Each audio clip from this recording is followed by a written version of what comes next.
You wake up, you go to work. You try to be kind. You try to be fair.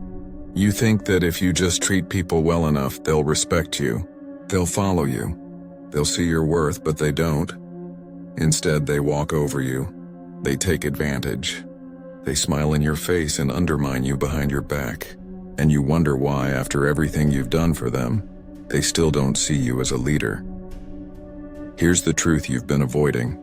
Nice people don't lead. They serve. And the moment you understand that, the moment you accept that the world doesn't reward kindness, it rewards power, everything changes. This isn't about becoming a monster. It's about becoming effective.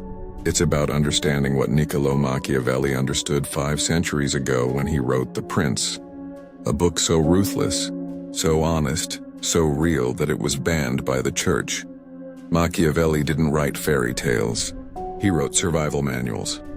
And if you want to lead, if you want to command respect, build influence, and stop being stepped on, you need to hear what he had to say.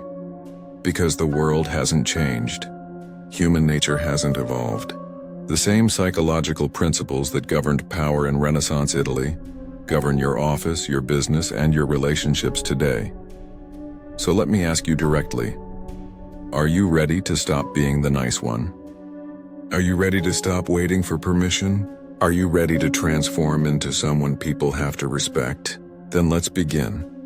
Let me tell you about a man named Marcus. Marcus was a manager at a mid-sized tech company. Good guy, really good guy. He remembered birthdays. He covered shifts. He never raised his voice. He believed that if he treated his team well, they'd give him their best work. And you know what happened? They didn't. They showed up late. They missed deadlines. They complained behind his back. And when a promotion opened up, they gave it to someone else. Someone harder, someone colder, someone who didn't care about being liked. Marcus was crushed. He'd done everything right. He'd been kind, but that was the problem. Machiavelli said it best. It is better to be feared than loved if you cannot be both. Now, before you recoil at that, before you tell yourself you're not that kind of person, let me clarify something. Fear doesn't mean terror. It doesn't mean cruelty for cruelty's sake, it means consequence. When people love you, they follow you when it's convenient. When they fear disappointing you, when they know there are real consequences for failure, they follow you even when it's hard. Think about the best leader you ever had. The one who got results, the one everyone respected. I guarantee you they weren't your friend. They were your commander. You didn't grab drinks with them. You didn't joke around. But when they spoke, you listened. When they set a deadline, you met it. Why? Because you feared the consequence of letting them down. That's not toxicity. That's clarity. Marcus learned this the hard way. After being passed over, he watched the new manager, a woman named Sarah, transform the same team in 3 months. She didn't yell. She didn't insult. But she made expectations crystal clear. She documented everything. And when someone didn't deliver, she didn't make excuses for them, she removed them. The team hated her at first. Then something shifted. They started performing. They started respecting her. Because they realized she wasn't there to be their friend. She was there to lead. Here's what most people don't understand. Leadership and likability are not the same thing. You can be liked and powerless. You can be respected and distant, but you cannot be both universally loved and effectively in command. Every minute you spend trying to make everyone comfortable is a minute you're not leading. Every decision you soften to avoid hurting feelings is a decision that weakens your authority. Machiavelli understood this. He watched weak princes lose kingdoms because they were too kind. He watched ruthless leaders build empires because they understood human nature. And human nature is simple. People follow strength, not sweetness. When you enter a room, do people straighten up? Or do they keep scrolling their phones? When you give an order, do people execute immediately? Or do they negotiate, delay, or make excuses? Your answer tells you everything. The nice leader dies 1,000 deaths, in every ignored email, every missed deadline, every eye roll behind his back. The ruthless leader, he dies once if ever, because he's already killed the part of himself that needs approval. And that's the transformation you need to make. You need to kill the people pleaser. You need to kill the part of you that seeks validation from those you're meant to command. You need to accept that being respected is better than being loved. Because love is conditional. Love fades. Love depends on how people feel about you. But respect? Respect is structural. Respect is built on competence, consequence, and clarity. And once you have it, you don't need to beg for anything ever again. So here's your first test. Think about one person in your life who doesn't respect you. One person who takes advantage of your kindness. One person sees your flexibility as a weakness. Now imagine cutting them off. Completely, no explanation. No second chance, can you do it? Or does the thought make you uncomfortable? If it makes you uncomfortable, you're still enslaved to approval. And you'll never lead. Comment, I choose power over approval if you're done being the nice one. Say it out loud, because the moment you choose power, the moment you accept that leadership is not a popularity contest, you step into a different world. A world where you dictate terms, where you set boundaries, where people come to you for permission, not the other way around. The nice leader is dead. Let him die, because on the other side of that death is the leader you were always meant to become. Now let's talk about something nobody wants to admit. You're waiting. You're waiting for someone to notice your hard work. You're waiting for the promotion. You're waiting for respect to just happen. And while you wait, someone else, someone less qualified, less experienced, less deserving, walks in and takes it. How? Because they understand something you don't. Power is never given. It's always taken. Machiavelli wrote, "Men rise from one ambition to another. First, they seek to secure themselves against attack, and then they attack others." Look around your workplace, your industry, your social circle. The people at the top didn't get there by being fair. They got there by being strategic. They didn't wait for permission. They created perception. They seized opportunities. They eliminated dependency. Let me break that down. First, control perception. People don't follow reality. They follow the appearance of reality. If you look like a leader, if you speak with authority, dress with intention, move with confidence, people will treat you like one, even if you haven't earned it yet. This is why mediocre men lead billion-dollar companies. This is why charismatic frauds build cults, because they understand that confidence is more persuasive than competence. Does that mean you shouldn't be competent? Of course not. But competence without presence is invisible. You need both. So ask yourself, when you walk into a room, do you shrink? Do you apologize for speaking? Do you hedge every statement with, I think, or maybe, or just my opinion? Stop, speak like you know, even when you don't. Especially when you don't. Because the person who sounds certain will be believed over the person who is certain but sounds unsure. Second, assert dominance early. There's a window in every new relationship, professional, social, romantic, where the power dynamic is established. And once it's set, it's almost impossible to change. If you enter submissively, you'll stay there. If you enter as an equal or superior, that's where you'll remain. This is why Machiavelli advised new princes to commit all their cruelties at once. Not because cruelty is good, but because people need to know immediately where they stand. In modern terms, set boundaries early.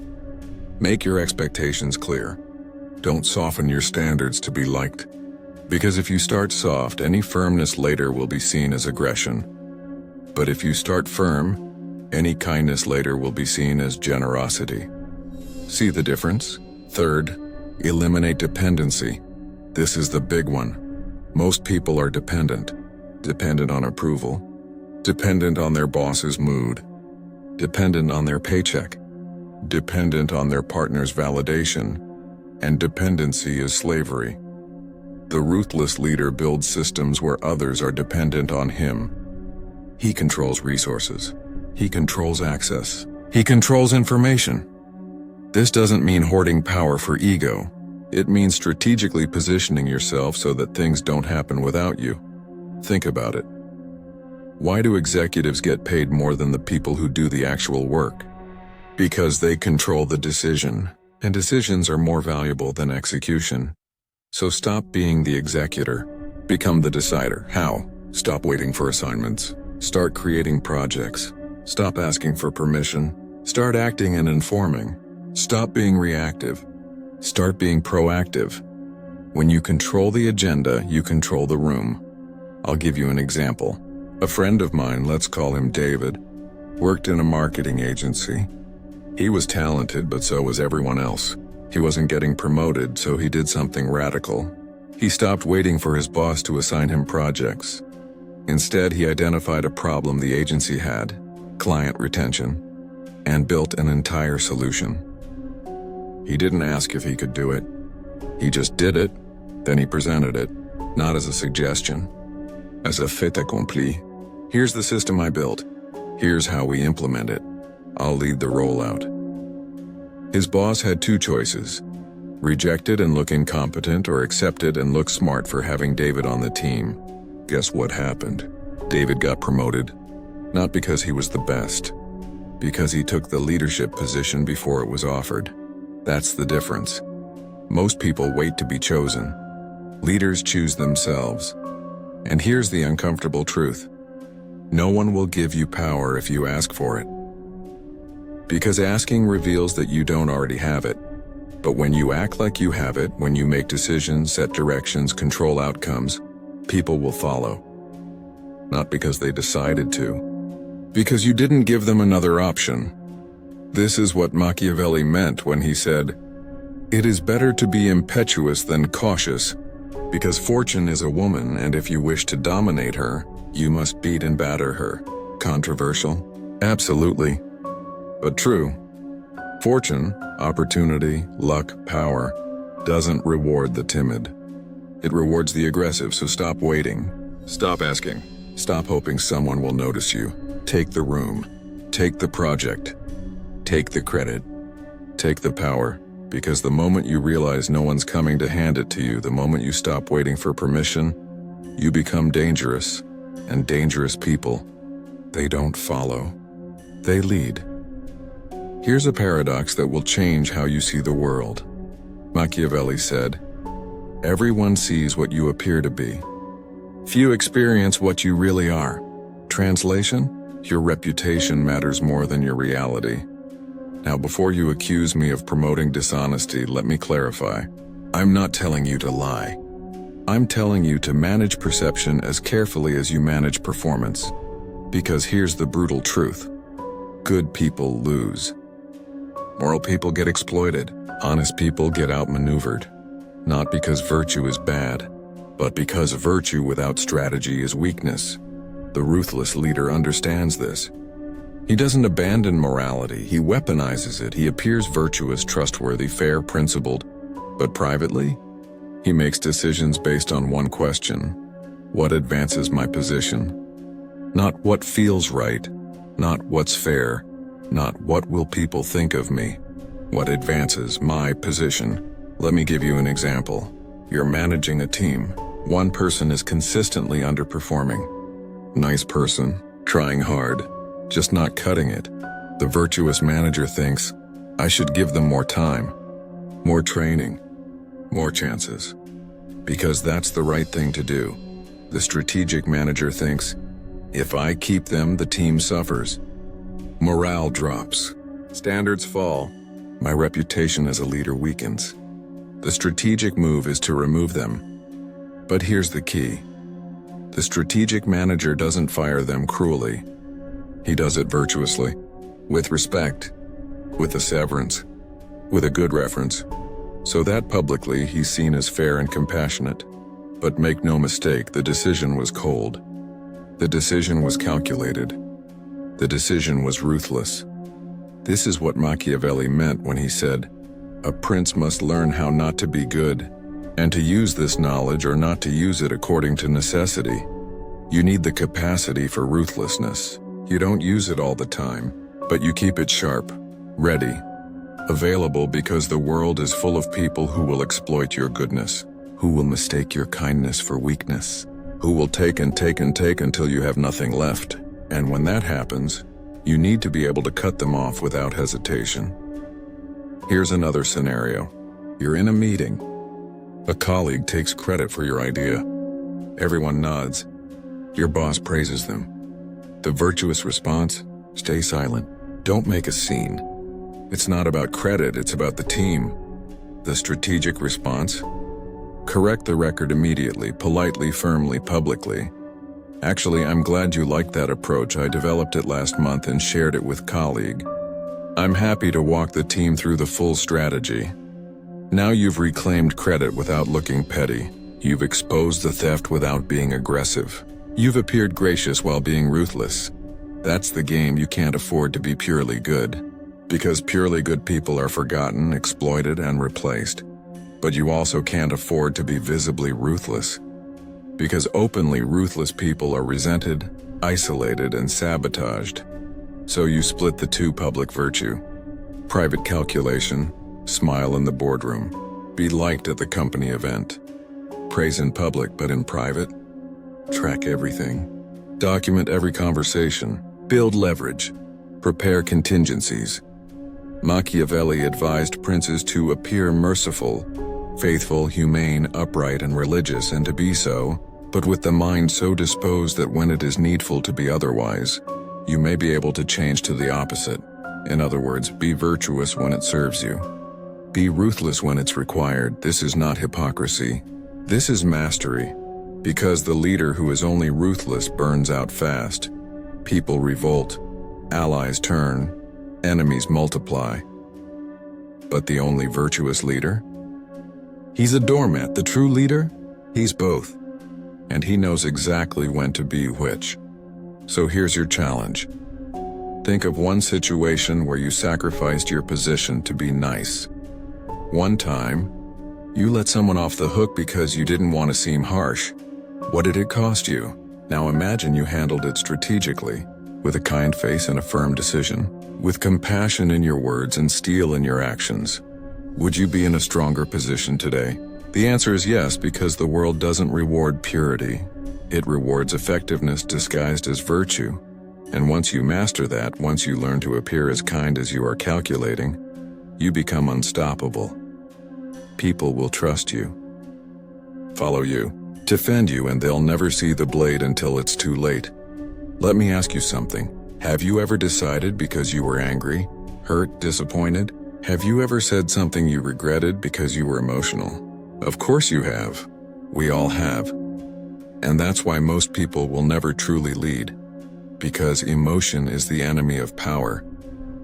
Machiavelli understood this. He wrote, "Whosoever desires constant success must change his conduct with the times, not follow your heart, not trust your gut. Change your conduct, adapt, detach.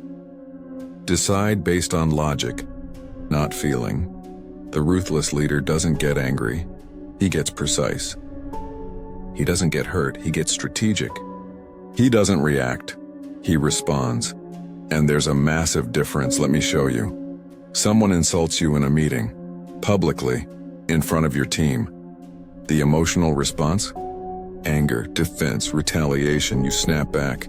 You escalate. You stand up for yourself. And you lose because now you look reactive, unstable, emotional. The cold response? Nothing. You pause. You let the silence settle. Then you say calmly, "Interesting perspective. Let's revisit that after you've reviewed the data." No anger, no defense, just controlled dismissal. And everyone in the room just saw who has power. Because the person who stays calm controls the room. The person who reacts emotionally is controlled by it.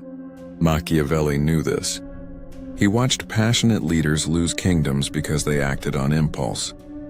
He watched cold, calculating leaders win because they waited for the right moment.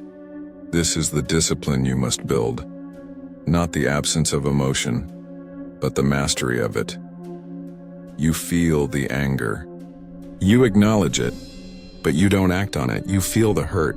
You note it, but you don't let it dictate your decision, because decisions made in emotion are almost always wrong. Think about your worst mistakes. The relationship you stayed in too long, the job you quit impulsively. The investment you made was because you were excited. What did they have in common? Emotion. Now think about your best decisions, the ones that changed your life. I guarantee they came from a place of clarity, not feeling. This is why the ruthless leader creates distance before deciding. He doesn't fire someone the moment they screw up. He documents it, reviews it, then acts. He doesn't promote someone because he likes them. He evaluates performance, then decides. He doesn't enter a partnership because it feels right. He calculates risk, then commits. Cold? Yes, effective? Absolutely. Let me give you a real-world example. A CEO I know, let's call him Richard, had a co-founder. They'd built the company together, best friends for years, but the co-founder wasn't growing with the company. He was coasting, making bad calls, becoming a liability. Richard knew what he had to do, but emotionally, it was devastating. So he didn't decide emotionally. He spent 3 months documenting every issue. He consulted lawyers. He prepared a transition plan. He lined up a replacement, then calmly, professionally, he had the conversation. The co-founder was shocked, hurt, angry, but Richard didn't waver, because he'd already processed the emotion before the decision, and 6 months later the company doubled in value. That's the power of cold logic. You think the decision through. You remove yourself from the feeling of it. You ask, what is the best move for my position? Not what feels fair, not what will people think, not what do I wish were true. What is the best move? And once you know, you execute, without hesitation, without guilt, without looking back. This is what separates leaders from followers. Followers are slaves to emotion. They react. They justify. They make excuses. Leaders decide, and they live with the consequences. Machiavelli said, "The first method for estimating the intelligence of a ruler is to look at the men he has around him." Translation: your emotions will surround you with people who feel good, not people who are good. You'll keep the friend who's loyal but useless. You'll tolerate the employee who's nice but incompetent. You'll stay in the relationship that's comfortable but dead, all because you're deciding with your heart instead of your head. And that's how you stay weak.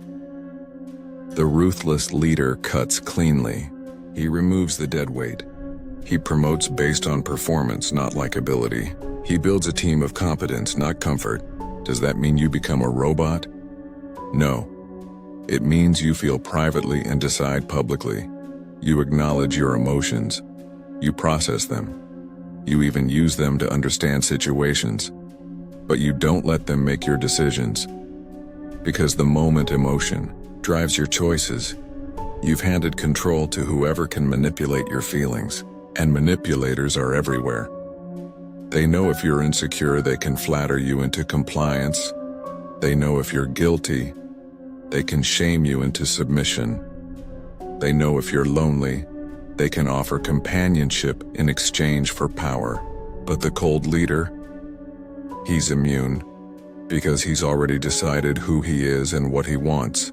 And no amount of emotional manipulation will change that.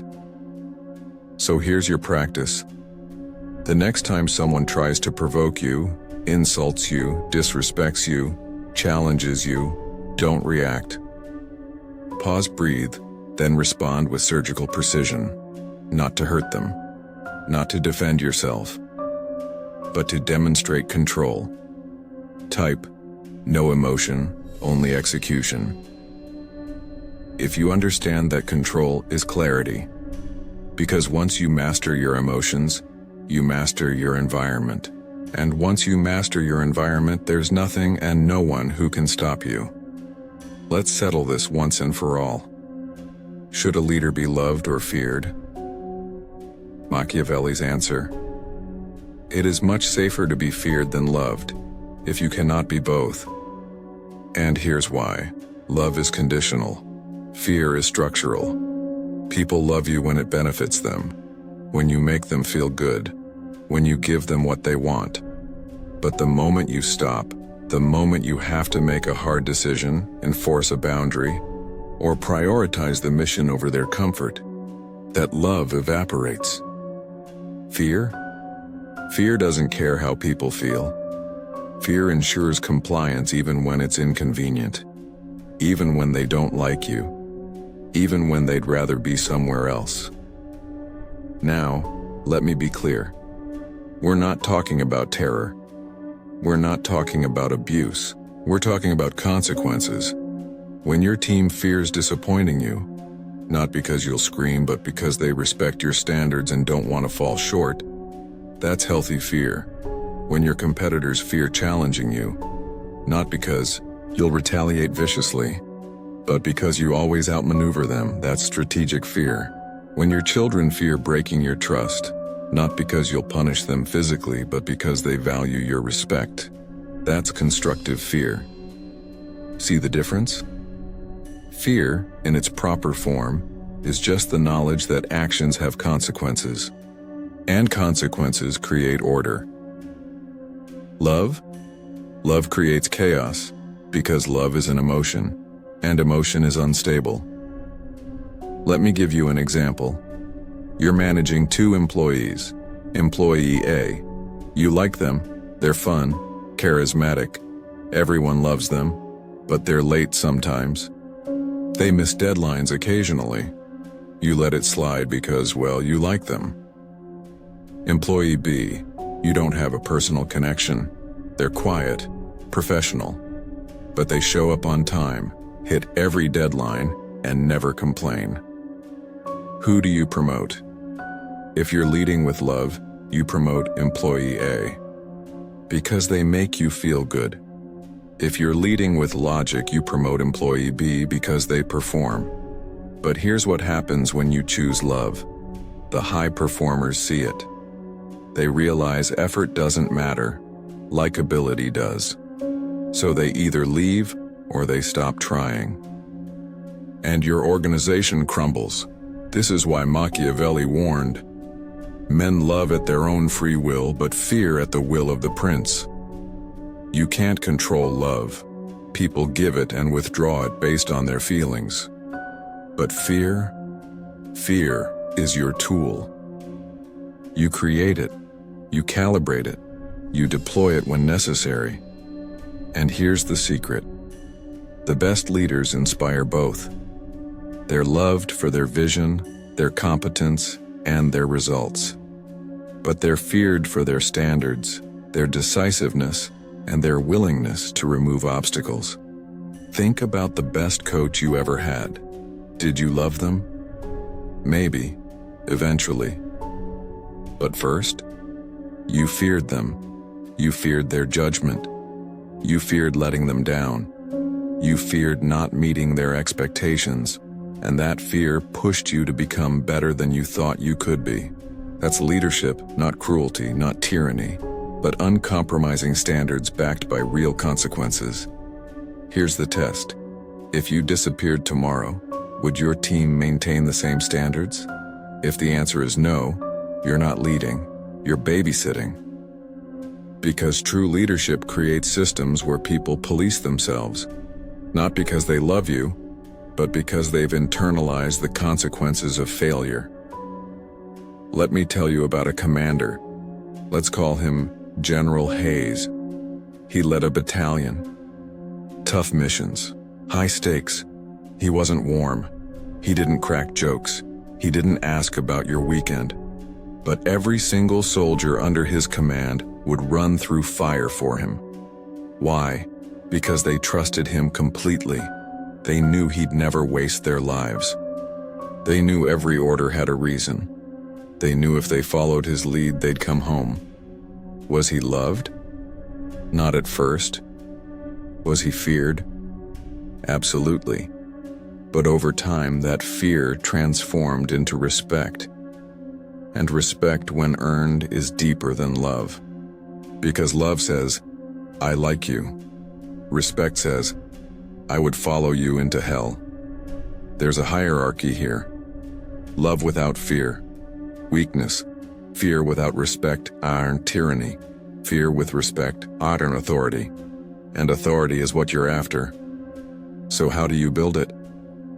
First, set standards that are hard, but fair. Not impossible, not arbitrary, but demanding. Second, enforce them consistently. No favorites, no exceptions, no excuses. Third, remove those who can't meet them. Quickly, cleanly, publicly. When you do this, something magical happens. The weak leave. The strong rise. And the culture you build becomes self-reinforcing, because everyone knows. In this organization, performance matters. Not politics, not personality, performance, and the people who thrive in that environment, they don't want to be coddled. They want to be challenged. They don't need you to love them. They need you to lead them. So stop trying to be everyone's friend. Stop softening your feedback to protect feelings. Stop tolerating mediocrity because you're afraid of conflict. Choose your weapon, fear or love. Machiavelli chose fear. History proved him right. And if you want to lead, if you want to build something that lasts, you'll make the same choice. Because love is a luxury, fear is a tool, and tools win wars. Here's something most people will never admit.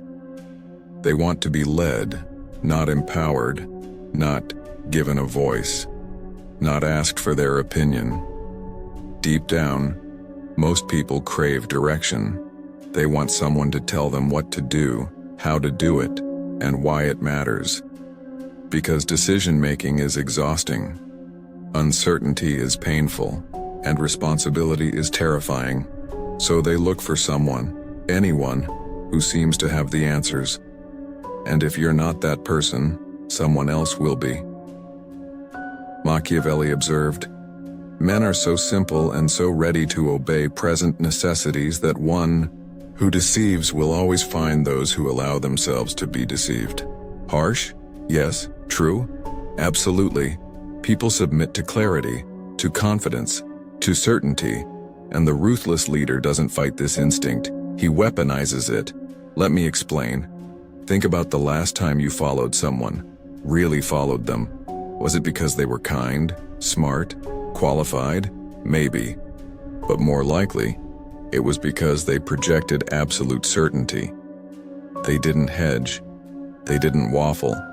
They didn't ask, what do you guys think? They decided, and you followed. Because in moments of uncertainty, the person who seems most sure becomes the leader. Even if they're wrong, even if they're unqualified, even if they have no idea what they're doing.